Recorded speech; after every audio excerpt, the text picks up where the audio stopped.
दोस्तों नमस्कार। रीट की इस श्रृंखला में हमने 2 वीडियो अपलोड कर दिए हैं, परमाणु संरचना और फिजिक्स का बल एवं गति वाला। आशा करता हूँ आपने वो वीडियो देख लिए होंगे। अब इसमें नेक्स्ट हम चलते हैं कोशिका में। कोशिका वाला चैप्टर बहुत इम्पोर्टेंट है। इससे ज़रूर 3 से 4 क्वेश्चन हमें हर एग्ज़ाम में देखने को मिलते हैं, तो हम इसमें ऐसा कोई भी एक भी लाइन नहीं छोड़ेंगे जिससे कि आपका कोई क्वेश्चन गलत हो पाएगा। और इसमें एक लाइन एनसीईआरटी की है, तो कहीं से कोई डाउट नहीं है, और जिसका भी पीछे कोई डाउट है वो इस वीडियो के माध्यम से दूर होने वाला है। ठीक है, चलो स्टार्ट करते हैं। कोशिका, देखिए प्रत्येक जीव का शरीर है वो कोशिकाओं से मिलकर बना होता है। मतलब उसकी संरचनात्मक जो इकाई होती है वो कोशिका ही होती है, अर्थात छोटे से छोटी यूनिट कोशिका होती है। कोशिका मिलके आगे अपना धीरे धीरे पूरा शरीर का निर्माण करती है। ठीक है, कोशिका का अध्ययन साइटोलॉजी कहलाता है। कोशिका जीवों के शरीर की संरचनात्मक की उसकी बनावट और क्रियात्मक कि शरीर में क्या क्या कार्य होते हैं, पाचन, उत्सर्जन, वृद्धि, जो भी सारे कार्य हो रहे हैं वो सभी कोशिकाओं के माध्यम से होंगे। अब देखो, सर्वप्रथम कोशिका की खोज की थी रॉबर्ट हुक ने 1665 में। कहाँ, कौन सी कोशिका में की थी? कोर्क की मृत कोशिका। जो कोर्क की छाल होती है, एक छाल होती है पेड़ की, कोर्क बोलते हैं उसको, उसकी छाल से कोशिका, मृत कोशिका की खोज की थी संयुक्त सूक्ष्मदर्शी। इस संयुक्त सूक्ष्मदर्शी की खोज भी रॉबर्ट हुक ने की थी, और इसी सूक्ष्मदर्शी के माध्यम से इन्होंने कोशिका की खोज करी।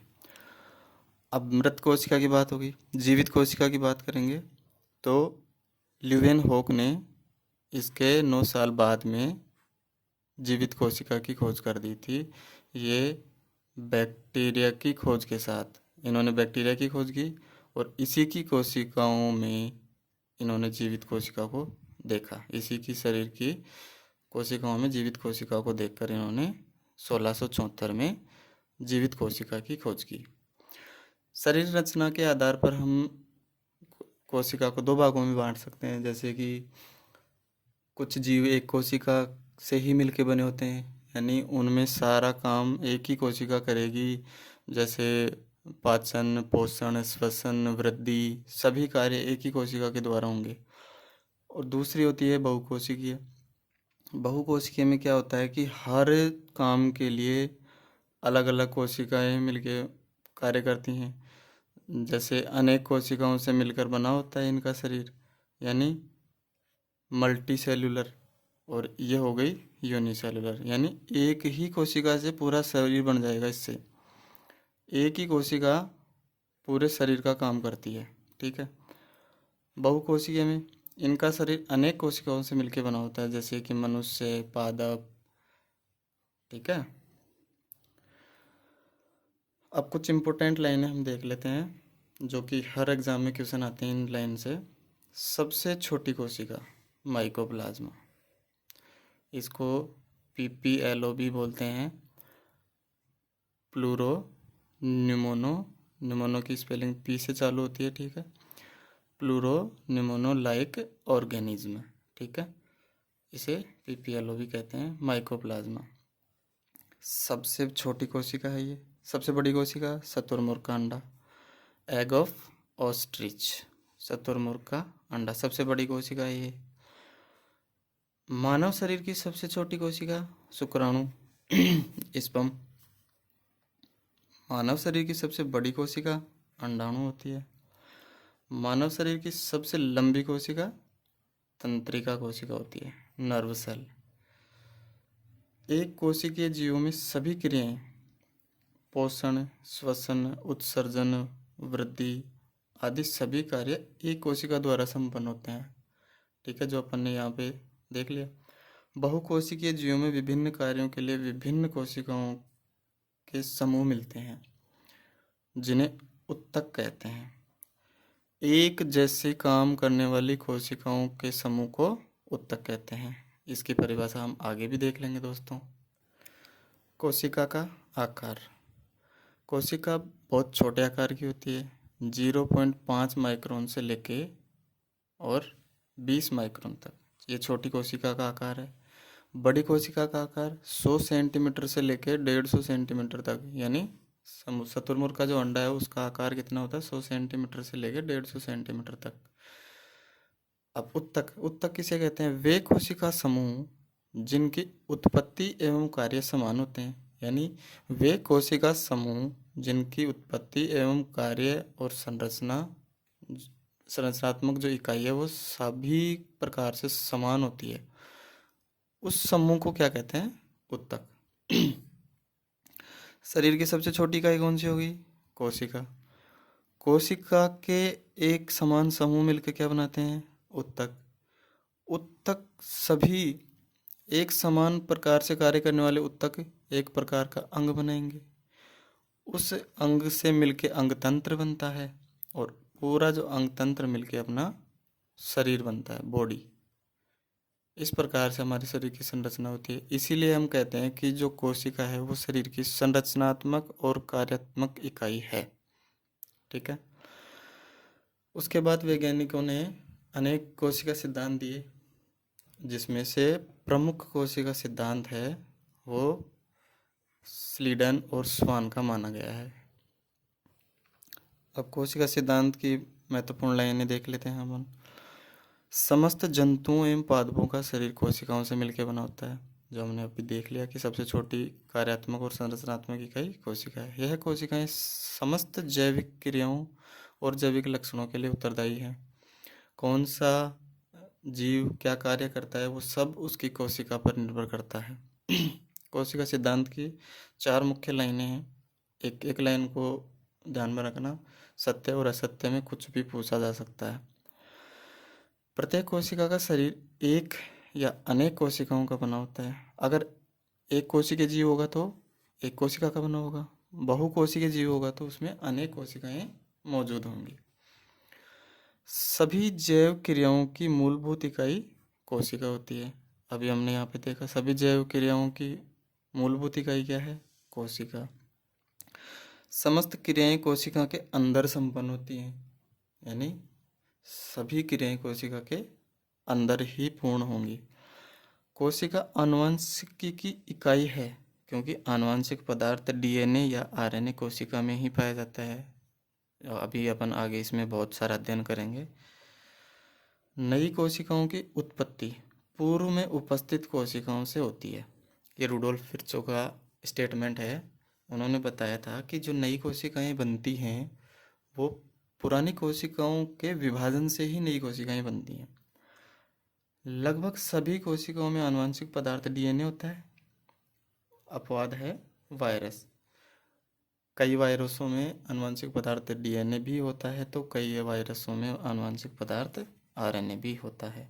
अगर आपसे सिंपली पूछा जाएगा कि इसका अपवाद क्या है कि सभी कोशिकाओं का आनुवंशिक पदार्थ डीएनए होता है, तो इसका सीधा सीधा आंसर हो जाएगा वायरस, क्योंकि वायरस में कहीं कहीं आरएनए भी आनुवंशिक पदार्थ का कार्य करता है। कोशिका की संरचना। मुख्य रूप से कोशिका 2 प्रकार की होती है, प्रोकैरियोटिक कोशिका और यूकैरियोटिक कोशिका। जिस कोशिका में केंद्रक और कोशिकांग झिल्ली में मौजूद नहीं होते, यानी जिनके ऊपर झिल्ली का आवरण नहीं पाया जाता, वो प्रोकैरियोटिक कोशिकाएं होती हैं। यूकैरियोटिक कोशिकाएं केंद्रक और कोशिकांग झिल्ली युक्त होंगे, यानी उन कोशिकांगों के ऊपर झिल्ली का आवरण मौजूद होगा। प्रोकैरियोटिक कोशिकाओं के उदाहरण बीजीए, ब्लू ग्रीन एल्गी, नीरे हरित शैवाल, बैक्टीरिया और माइकोप्लाज्मा, जो हमने अभी सबसे छोटी कोशिका पढ़ा है। यूकैरियोटिक कोशिकाओं के प्लांट, एनिमल, प्रोटिस्ट और फंजाई। ठीक है, तो इस प्रकार से ये तो प्रोकैरियोटिक के उदाहरण हो गए और ये यूकैरियोटिक के उदाहरण हो गए, ठीक है। सेल शब्द लैटिन भाषा के सेलुली शब्द से मिलकर बना है, सेलुला, ठीक है, जिसका अर्थ क्या होता है, एक छोटा कमरा जिसमें सभी क्रियाएं संपन्न हो जाती हैं। कोशिका के मुख्य भाग, अब देखो अध्ययन के तौर पर हम कोशिका को अगर पढ़ेंगे तो हम उसके 3 प्रमुख भाग उसमें हम बांट लेंगे, जिसमें कोशिका भित्ति होती है और पादपों में क्या होती है, कोशिका झिल्ली के साथ साथ कोशिका भित्ति भी होती है। कोशिका झिल्ली को कोशिका कला भी कहते हैं, अंग्रेजी में इसको कहते हैं सेल मेम्ब्रेन। कोशिका द्रव्य साइटोप्लाज्म, केंद्रक न्यूक्लियस। 3 भागों में बांट लिया अपन ने पूरी कोशिका को, यानी कोशिका झिल्ली जो कोशिका के ऊपर पाई जाती है, कोशिका द्रव्य जो कोशिका झिल्ली के अंदर मौजूद होगा, जो ये कोशिका झिल्ली हो गई, इसके अंदर जो मौजूद होगा सारा वो कोशिका द्रव्य होगा, और सबसे अंदर की तरफ जो होगा वो केंद्रक होगा। अब हम एक एक का अध्ययन करते हैं। कोशिका झिल्ली, कोशिका झिल्ली जो इसको नाम है वो नागेली और क्रेमर ने दिया है, याद रहे तो ठीक है, नहीं तो कोई बात नहीं। जीव द्रव्य का सबसे बाहरी आवरण, यानी कोशिका के अंदर जो पाया जाता है पदार्थ, कोशिका द्रव्य और केंद्रक, इसको मिला के जीव द्रव्य बोलेंगे। तो प्रोटोप्लाज्म, तो प्रोटोप्लाज्म का सबसे बाहरी आवरण, जो लास्ट का आवरण होता है, वो क्या होता है, कोशिका झिल्ली। इसकी मोटाई कितनी होती है, 75 से लेके 105 एंगस्ट्रॉम, 75 से 105 एंगस्ट्रॉम इसकी मोटाई होती है। त्रिस्तरीय आवरण होता है जो कि प्रोटीन और फास्फोलिपिड से मिलकर बना होता है।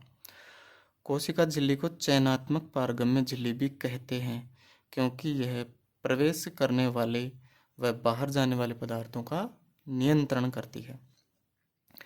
कोशिका को निश्चित आकार प्रदान करती है और जीव द्रव्य की सुरक्षा करती है, यानी कोशिका का आकार किस प्रकार से होगा वो उसका निर्धारण कौन करेगी, कोशिका झिल्ली, क्योंकि सबसे बाहरी आवरण यही होता है।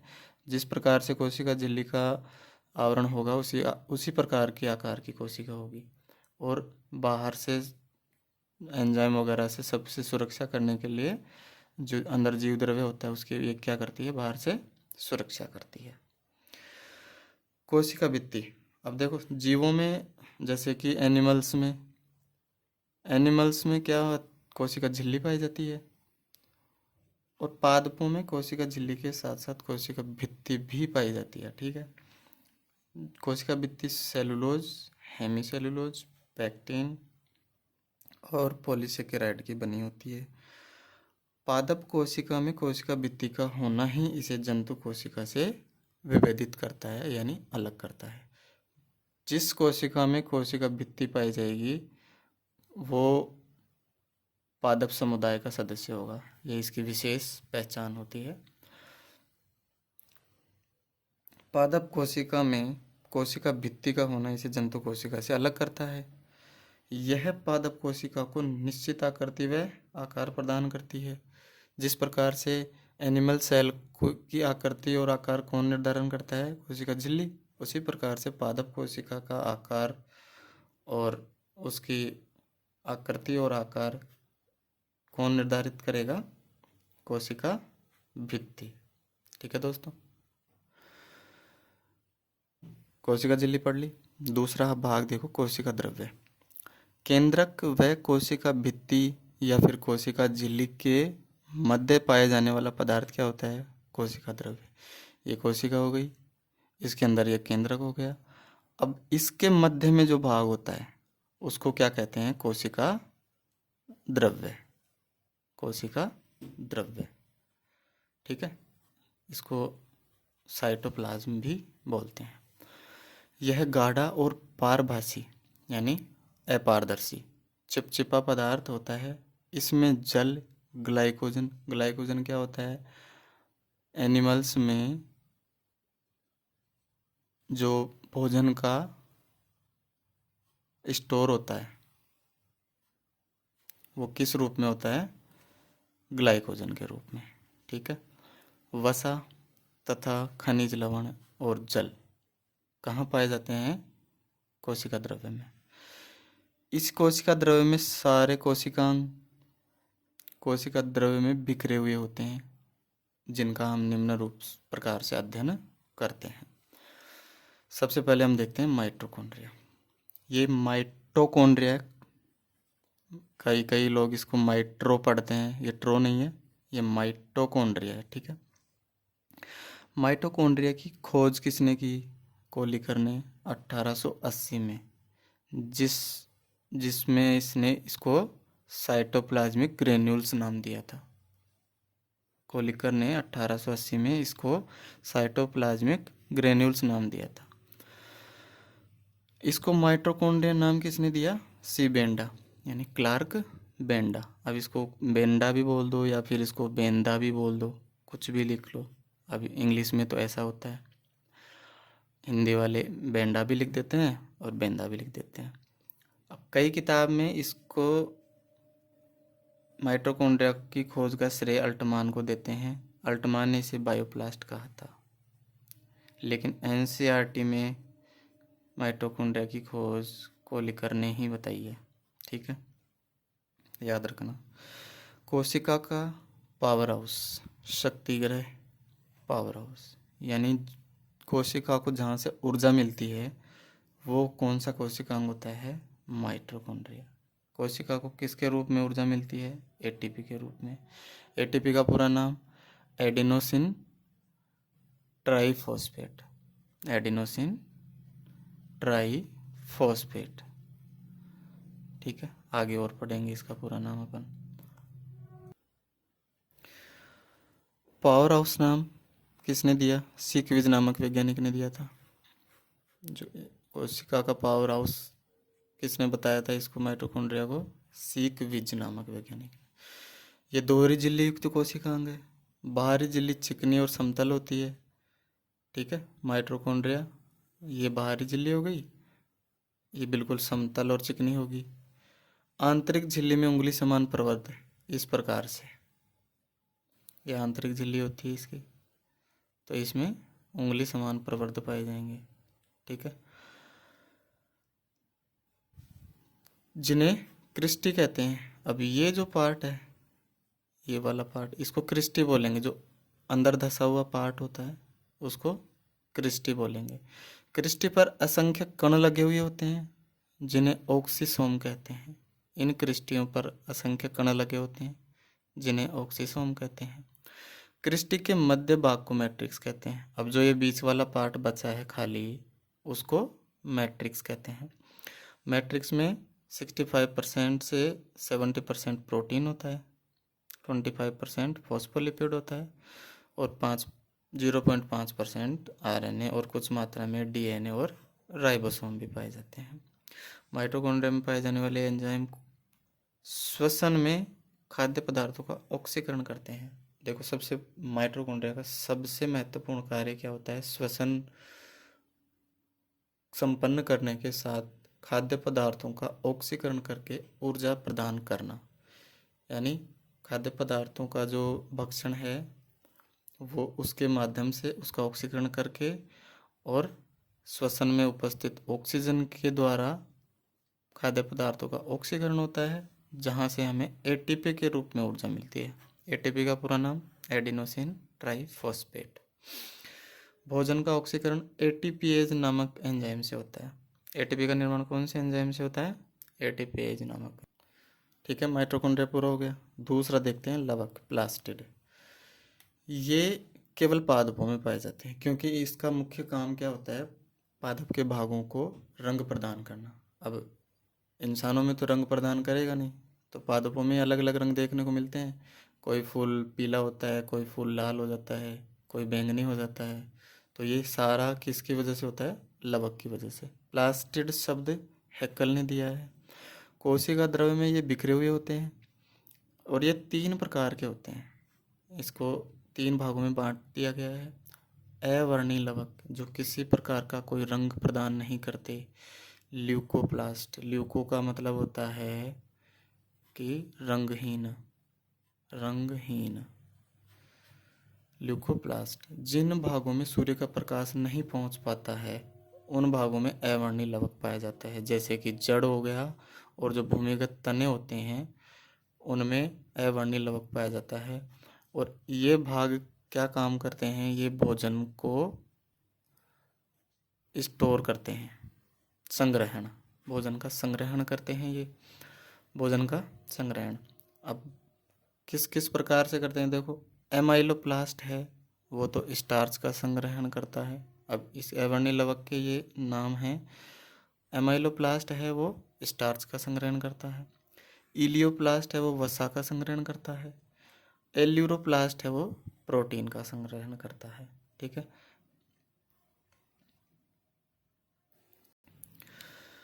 वर्णीय लवक, इसको क्रोमोप्लास्ट बोलते हैं। वर्णीय लवक जो कि पौधे के भाग को वर्ण यानी रंग प्रदान करता है।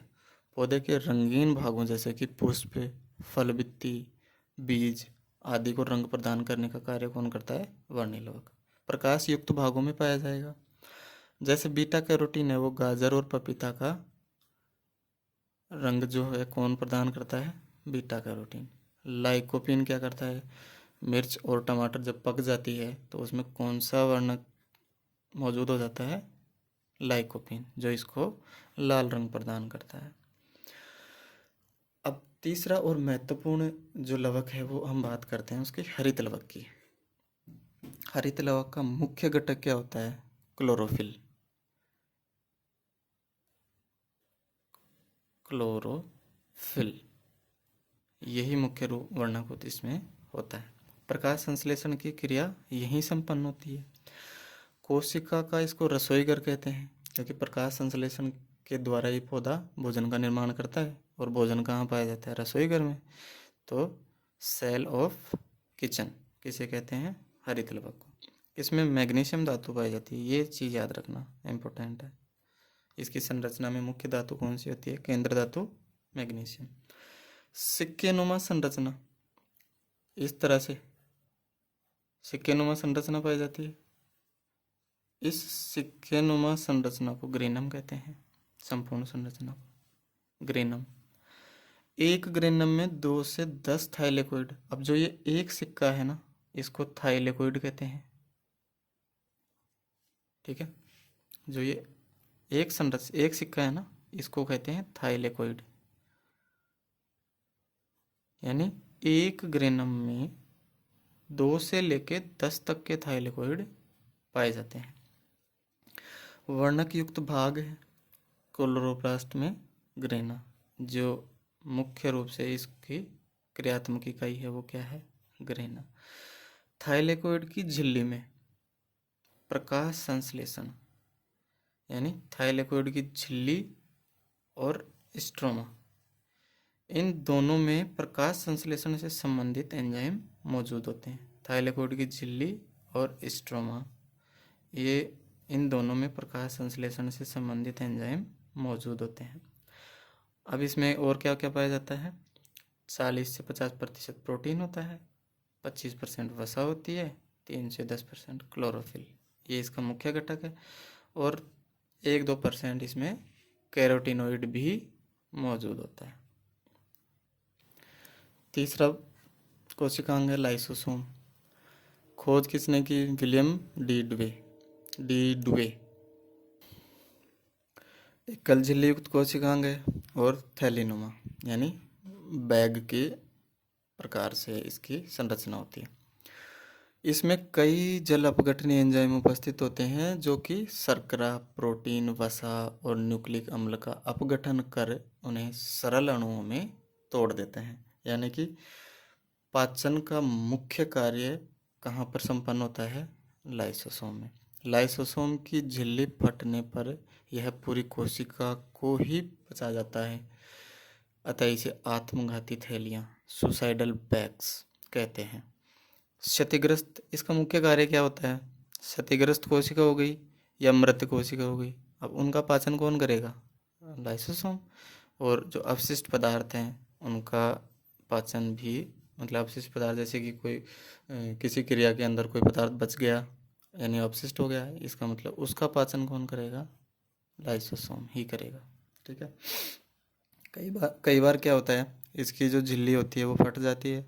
अब झिल्ली फटने से इसके अंदर जो सारे एंजाइम होते हैं वो कोशिका उसके कोशिका द्रव्य में आ जाएंगे। कोशिका द्रव्य में अगर सारे एंजाइम आ गए तो वो पूरी कोशिका का ही पाचन कर जाएंगे, इसलिए इसको आत्मघाती थैलियाँ भी कहते हैं, क्योंकि ये स्वयं की कोशिका को ही पचा जाएगा। चौथा कोशिकांग है अंतःप्रद्रवी जालिका, एंडोप्लाज्मिक रेटिकुलम। इसको शॉर्टकट में हम ER बोलेंगे, एंडोप्लाज्मिक रेटिकुलम, अंतःद्रवी जालिका। यह केवल यूकेरियोटिक कोशिकाओं में होती है, ये लाइन ध्यान रखना। अंतःद्रवी जालिका केवल यूकेरियोटिक कोशिकाओं में होती है, प्रोकैरियोटिक कोशिकाओं में ये अनुपस्थित होती है। कोशिका का कंकाल बनाती है और खोज किसने की? पोर्टर ने। इसकी खोज किसने की है? पोर्टर ने। कोशिका का कंकाल बनाती है, मतलब उसका ढांचा कौन बनाती है? अंतःद्रवी जालिका, एंडोप्लाज्मिक रेटिकुलम। यानी कोशिका का जो आकार बनाए रखने के अंदर का, जैसे अपने शरीर का आकार बनाने के लिए हमारा कंकाल तंत्र होता है, उसी प्रकार से कोशिका का आकार बनाए रखने के लिए क्या होता है? उसका कंकाल अंतःद्रवी जालिका होती है। कोशिका के केंद्रक से कोशिका झिल्ली के मध्य, कोशिका का केंद्रक हो गया, ये केंद्रक हो गया, और ये कोशिका झिल्ली हो गई। इन दोनों के बीच में छोटी छोटी नलिकाओं के रूप में संरचनाएं होती हैं, छोटी छोटी सूक्ष्म नलिकाओं के रूप में, जिसे अंतःद्रवी जालिका कहते हैं। यह एक झिल्ली युक्त कोशिकांग होता है। आरबीसी यानी आरबीसी और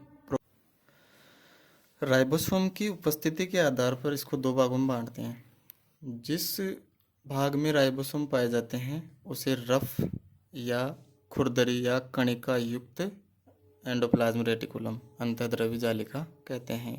RER, रफ यानी खुरदरी या कणिका युक्त, ER का मतलब अंतःद्रवी जालिका, एंडोप्लाज्मिक रेटिकुलम। इस पर राइबोसोम पाए जाते हैं जो प्रोटीन व एंजाइम का संश्लेषण करते हैं।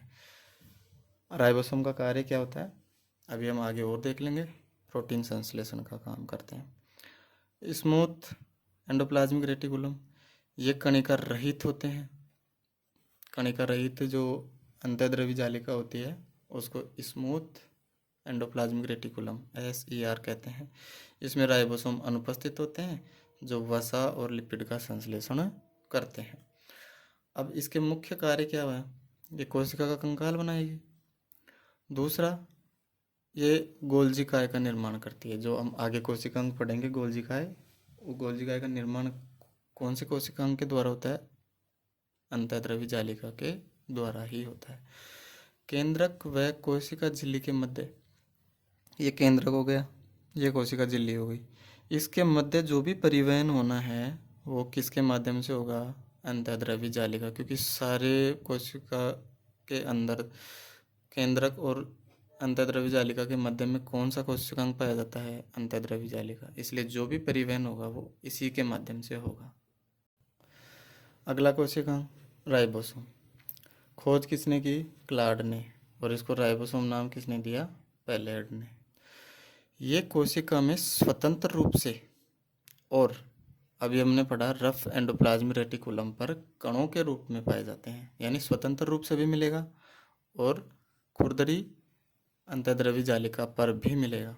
इसके चारों ओर झिल्ली नहीं पाई जाती है, ठीक है, यानी ये झिल्ली रहित कोशिकांग है, इसके चारों ओर झिल्ली नहीं पाई जाती है।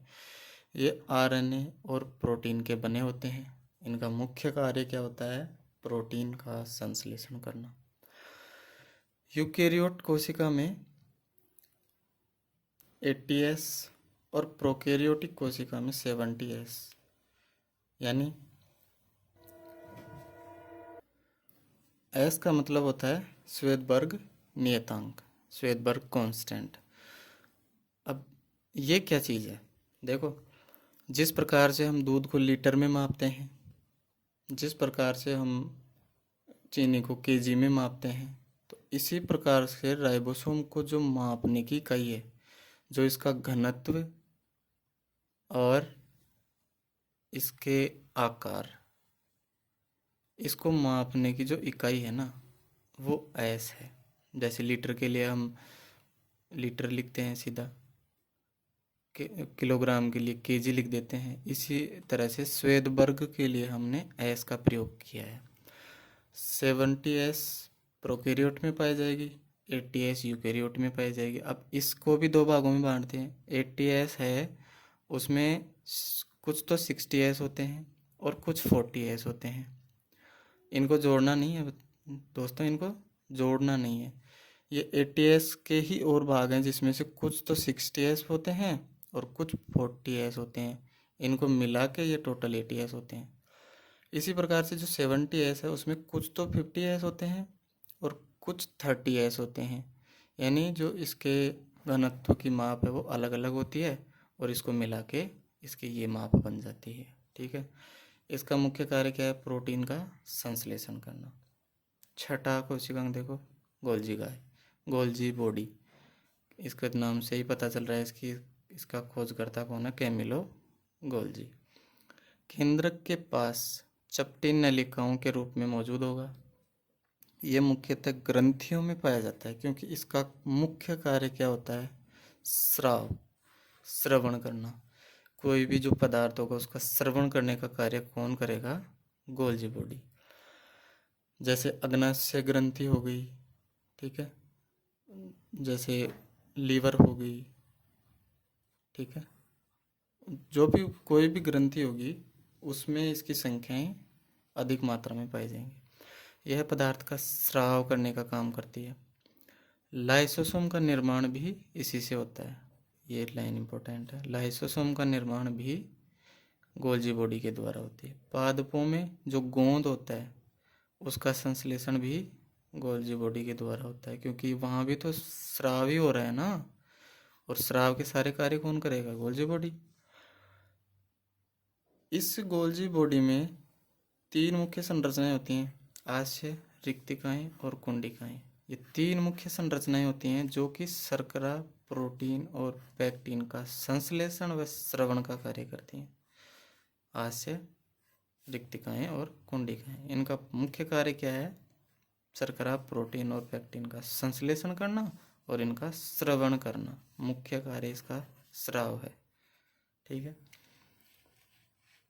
7वां तारककाय, सेंट्रोसोम। इसकी खोज किसने की? वॉन बेंडिन ने। जंतु कोशिका के केंद्रक के निकट तारे के समान जो संरचना मौजूद होती है वो तारककाय होता है। प्रत्येक तारककाय में 2 तारक केंद्र, सेंट्रियोल्स, जैसे एक तारककाय हो गया, इसमें 2 तारक केंद्र मौजूद होते हैं। ये कोशिका विभाजन के समय तरकु तंतुओं का निर्माण करते हैं, स्पाइंडल फाइबर्स, जो कि हम बाद में अभी देखेंगे आगे कि जैसे ये 2 गुणसूत्र हो गए। अब जो फाइबर बनते हैं, जो तरकु तंतु बनते हैं इनके बीच में, वो कहाँ से इनका निर्माण होता है? तारककाय के द्वारा ही इन तरकु तंतुओं का निर्माण होता है, जो कि गुणसूत्रों को ये आगे जोड़ेंगे। स्पाइंडल फाइबर्स, इंग्लिश में इसको तरकु तंतु को स्पाइंडल फाइबर कहते हैं। 8वां कोशिकांग है रिक्तिका। खोज, स्पेलोंजी ने इसको प्रोटोजोआ में खोजा था, रिक्तिका को। इसको रसधानी भी कहते हैं। ठीक है, रिक्तिका को रसधानी भी कहते हैं। ये एक झिल्ली द्वारा आवृत होता है जिसको टोनोप्लास्ट कहते हैं। इसके जो ऊपर झिल्ली पाई जाती है रिक्तिका के ऊपर, इसको कहते हैं टोनोप्लास्ट। ठीक है, टोनोप्लास्ट कहते हैं। रिक्तिका में उपस्थित रस कोशिका रस, सेल सेप कोशिका रस है। इसमें उपस्थित जो रस पाया जाता है इसमें, जिसमें कुछ जल उत्सर्जित पदार्थ, अनुपयोगी पदार्थ होते हैं, उनको सेल सेप कहते हैं, यानी कोशिका रस। रिक्तिका कोशिका को स्फीत, टर्जिट बनाए रखती है, यानी फूली हुई साइज में, ताकि सभी कोशिकांग अपना अपना कार्य विधि पूर्वक पूरे कर सकें। इसलिए ये कोशिका को फूले हुए बनाए रखती है, यानी इसका आकार को बनाए रखती है। पादप कोशिका में ये बड़ी होती हैं, जिसके कारण से जो केंद्रक होता है वो पादप कोशिका में परिधि की तरफ पाया जाएगा, और जंतु कोशिकाओं में ये छोटी होती हैं, तो ये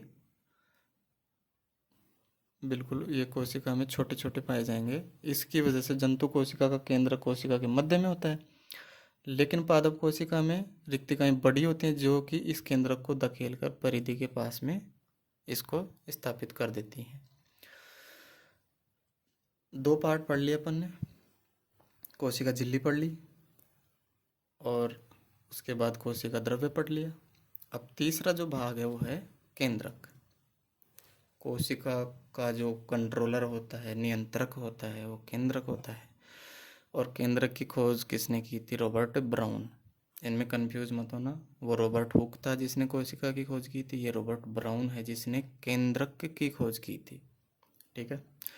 सामान्यतः एक कोशिका में एक केंद्रक पाया जाता है, लेकिन कुछ कोशिकाओं में एक से अधिक केंद्रक भी होते हैं, कुछ कोशिकाओं में केंद्रक होता भी नहीं है। जैसे मनुष्य की जो परिपक्व आरबीसी है, मनुष्य की परिपक्व आरबीसी है, उसमें ये केंद्रक क्या होता है? अनुपस्थित। पादप की जो चालनी नलिकाएं होती हैं, सीव ट्यूब्स, चालनी नलिकाएं जो होती हैं उनमें भी केंद्रक अनुपस्थित होता है। जंतु कोशिका में ये मध्य में होता है, क्योंकि रिक्तिकाओं की जो आकृति और आकार होता है वो छोटा होता है, जिससे ये केंद्र में आसानी से स्थापित रहता है। पादप कोशिकाओं में बड़ी रिक्तिकाओं के कारण ये परिधि पर स्थापित रहता है। केंद्रक में केंद्रक द्रव्य, जिसको न्यूक्लियोप्लाज्म कहते हैं, उसमें प्रोटीन और न्यूक्लिक अम्ल मौजूद होते हैं। पतले धागे के समान जो संरचनाएं होती हैं उन्हें क्रोमेटिड जालिका कहते हैं। क्रोमेटिन जालिका, जो पतले धागों के रूप में संरचना होती है उसको क्रोमेटिन जालिका कहते हैं। केंद्रक में गोलाकार संरचना, यानी केंद्रक के अंदर कुछ गोलाकार संरचना पाई जाती है, उसे केंद्रिका कहते हैं। केंद्रिका। न्यूक्लियोलस, इसको न्यूक्लियस बोलते हैं और केंद्रिका को न्यूक्लियोलस बोलते हैं। ठीक है। क्रोमेटिन धागे कुंडलित होकर मोटी संरचना बनाते हैं, जिन्हें गुणसूत्र कहते हैं। केंद्रक में जो गोलाकार संरचना है वो केंद्रिका हो गई। ठीक है। क्रोमेटिन धागे कुंडलित होकर मोटी संरचना बनाएंगे, जिसे हम गुणसूत्र कहते हैं, जो कि आनुवंशिक पदार्थ को एक पीढ़ी से दूसरी पीढ़ी में ले जाने का कार्य करते हैं। कोशिका का जो नियंत्रक है वो केंद्रक होता है, यानी इसके सारे जो कार्य संपन्न होते हैं उसका जो नियंत्रण है वो केंद्रक के पास में ही होता है। ठीक है दोस्तों, कोशिका का हम एक पार्ट पढ़ चुके हैं। नेक्स्ट पार्ट में हम आगे कोशिका की और जानकारी पढ़ेंगे, जिसमें हम कोशिका विभाजन के साथ साथ अर्धसूत्री विभाजन, समसूत्री विभाजन आदि को हम विस्तार से पढ़ेंगे। एक वीडियो में ये बहुत बड़ा वीडियो बन जाता, जिसे देखने के लिए आदमी की आंखें फटी रह जाती है कि ओह माय गॉड, इतने से टॉपिक का इतना बड़ा वीडियो। लेकिन दोस्तों, मैं एक भी लाइन आपकी छोड़ूंगा नहीं। इस वजह से वीडियो भले ही लंबा हो रहा है, लेकिन एक भी चीज़ आपकी मिस नहीं हो रही है। आपको वीडियो के अलावा कुछ भी कहीं से नहीं पढ़ना है, आराम से मस्त वीडियो देखो, पूरी चीज़ आपकी क्लियर होगी। एक बार नहीं 2 बार वीडियो देखो। इसके अलावा आपको कहीं से पढ़ने की ज़रूरत ही नहीं है। पूरी एनसीईआरटी के अलावा सब कुछ इसमें मैंने छाप दिया है। ठीक है। और अब हम एक काम और करने वाले हैं कि अब डेली एक दिन छोड़ के एक दिन हम वीडियो अपलोड करेंगे, जिससे कि आपका सिलेबस जल्दी से हो जाएगा। आपको कुछ नहीं करना है, सिर्फ वीडियो देखना है। वीडियो को लाइक और शेयर कर दो, चैनल को सब्सक्राइब कर दो।